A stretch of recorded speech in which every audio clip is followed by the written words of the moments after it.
సీకట్ల సీతుల్లా బతుకుతున్నాం ఈ చిన్న గుడిసెలలో. కంటోలు బియ్యమే తింటూ ఉన్నాం మన ఏళ్ళలేదోరయ్యో. కష్టాల్లో తోడున్న అందరికీ నా ఒళ్ళని కనిపిస్తలేనమ్మ కొందరికి కష్టాల్లో నేనున్నని.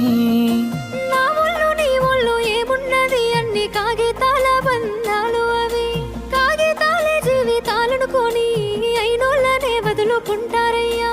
బాగుంటే 10 మంది వస్తారయ్యో చుట్టాలై మన ఇంటికి, లేకుంటే వదిలేసి పోతారయ్యో అయినోళ్ళే ముమ్మాటికి.